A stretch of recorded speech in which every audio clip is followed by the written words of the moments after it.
I didn't realize there was all the help out there for people who were willing to, I guess, swallow their pride and ask for it. And I got hurt, and I went to the doctor, and he put me on oxycodone and hydrocodone. But I got clean, stopped using drugs. Their mother didn't. It was just us, and we struggled. We didn't have a vehicle for a year. And all right. We had to walk everywhere. They never complained. But I've thanked them many times for being the good kids they are. Strong. And with where we're at now at the Community Rescue and with 100 families, I don't have to fight day to day. I know my kids are fed every day. I know that they've always got a place to sleep, and I can just focus on work and making sure that when we leave there, we're a lot better than we were when we came there. Our plan is to keep working and stay at the Community Rescue until we have a vehicle, of course.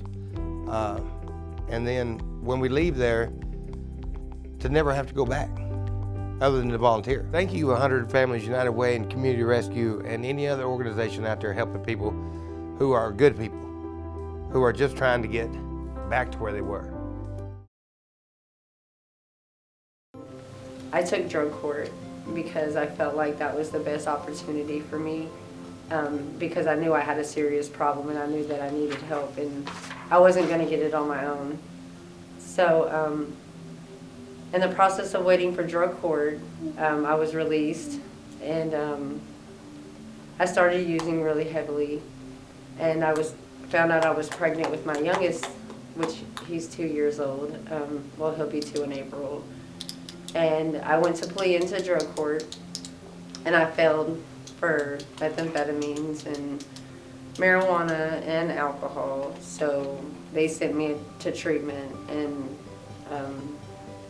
so I went to treatment, and I was gone 5 months. I got out. Immediately, I just started doing everything I needed to do, So I was just, focused. I just started being focused, and I started going to NA meetings. I started going to my classes, and I started doing everything that I needed to do. And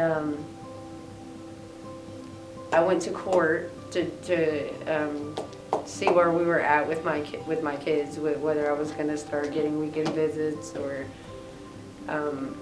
what we were planning on doing. And they told me that my rights were being terminated, that they were going to terminate my rights, that there was no other option. That's what was going to happen.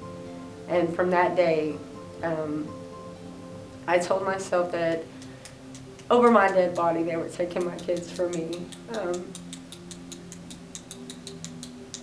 Because I knew that they were the only things that I had in my life that were making me want to do better in life. And so immediately I reached out to people and asked who could help me, like they cannot do this to me. How can I prevent them from taking my kids? And I heard about 100 Families. And right away I went to talk to Trudy, and she said, oh no, we're not going to allow this to happen. If you're doing what you're supposed to be doing, then you deserve to get your kids back.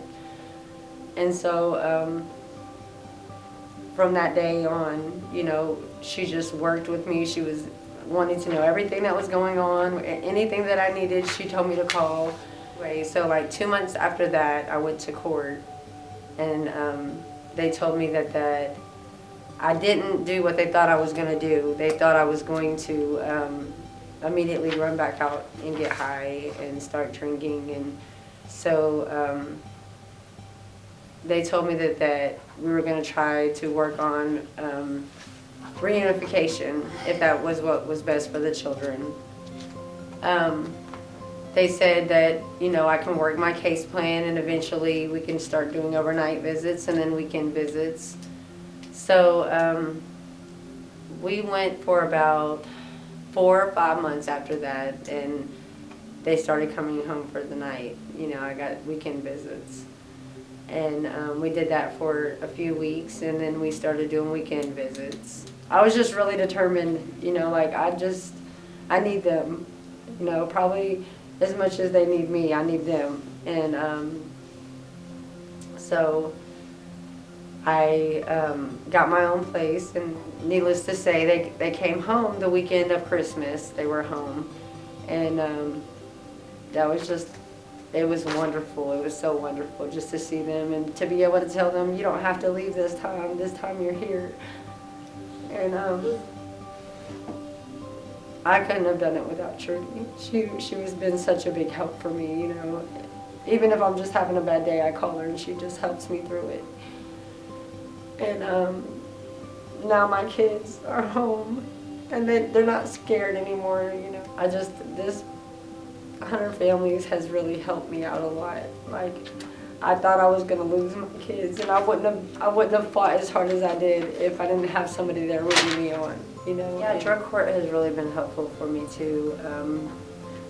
I know my counselor there, I always call and talk to him. I have a sponsor, and she's been really supportive for me also. And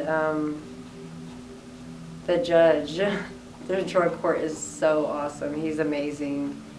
And that's basically it, because I kind of cut my circle really short, because my main focus is just on my kids and staying sober and living a better life. I've almost got 3 years clean now, so I'm just really excited about the life that I'm going to live now that, it's better. So I am working on my GED. I've got my math lesson, that's it. After that, I plan on trying to go to medical school. I know that I need a pardon on a felony that I have from back in 2010, but the adult ed has been really supportive. They showed me how to file for a pardon, and they're gonna pay for my medical schooling, and I want to become a doctor. So I know that's going to be a long time. It's going to be 12 years of school, but that's something that I want to do, mainly because my daughter has a rare kidney disease, and they haven't found a cure for it yet. So I want to hopefully one day find a cure for her, and I think that me going to school to be a doctor, I would be able to take care of her better than anybody else. So I'm just really grateful for 100 Families, and I'm grateful to say that I've overcame a lot of obstacles that were in my way, and I'm just grateful to have my kids home today. So I think it's important for other people to hear what I go through, or what I went through, because I just want people to know that there's always hope, even when it doesn't seem like it, there is hope. As long as you have somebody supporting you, and you are supporting yourself, and keeping your faith high.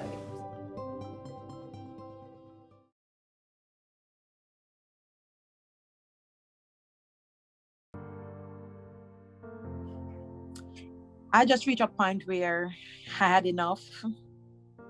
I was like, okay, then I've stayed in this because I need to. I'm not from America. I'm born in Jamaica. I'm a citizen here now, but I mean, it was just me and him and my children. I don't have any family in Arkansas. I do have family in the state, but not in Arkansas. And I wasn't working enough to say, okay, then I can move out on my own things. I can take care of my kids. And I didn't know resource. I didn't have an idea about resource. And I didn't even tell my co-workers what was going on. I was just trying to okay, then all is good. Try to keep it to myself, because at the same time, I'm kind of feeling ashamed. I don't want anyone to know what I'm going through. I just want to make it seem like everything is all good with me. The next point also, when I see physically so abusing my child, I'm like, okay, then this is when I really need to come out. I need to exit. My child is being not just emotionally. So I just made my mind up. DHS was involved, and that's how I know about 100 Family. They give me the resource, I work with it, and here I am. I'm out of the house, living. It's a work in progress, but with me, I'm doing good so far. Mentally, I'm doing good. I have a routine down with my girls. We are doing good. And I'm trying to make it. And I'm making it. I'm not gonna say I'm trying to make it. I am making it now because I have to do it. If I'm not doing it for me, I have to do it for my girls. And I have to show them, okay, then you can go through all this in life, but it's whatever you want. You just have to get up and keep moving. If it wasn't for the 100 family at Hamilton House, because Hamilton House also was keeping up with me. If it wasn't for you guys, I honestly don't know mentally. I don't know where would I be mentally right now. It's good to have the 100 family to talk to, just call in through there and just, if I'm having a bad day, and let them know, okay, then this is what I'm having. This is what's going through, and just without feeling judged, without feeling, okay, then you should have done this a long time, or this is what you should have. There's no judgment. Well, my next plan is for me to see if I can start school by fall. This coming fall, I want to do social work, do a degree in social work. For me, for one, I am not a born American. I'm an immigrant. And yes, I'm a citizen and all that. But when you don't born in a country, you don't know what the resources are most likely. And then you are in an abuse situation because you don't know what kind of resources you have out there to help you get out of it. And you are ashamed. I mean, the reason why I want to tell my story also to make, it's okay to feel ashamed. It's okay to feel like somebody's going to judge you when you're going through an abuse situation or when you're living with a narcissist. It's okay. But not talking and not telling or not even trying to find a way out, that's when it's not okay. I do this work because I was a foster parent, and I became a foster parent because, funny enough, I had a family member that needed a foster parent as a provisional, so we become foster parents for our grandson. And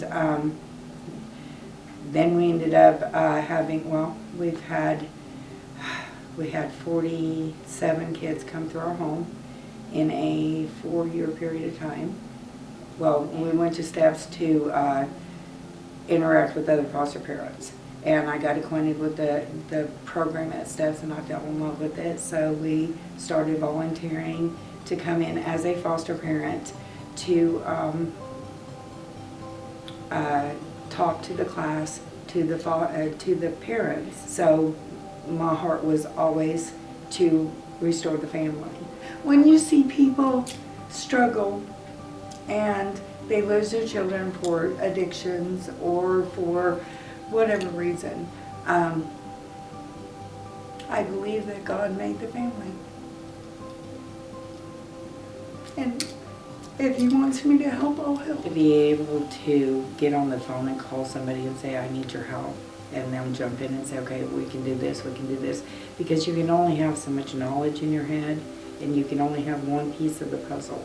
And I'm just one piece of the puzzle.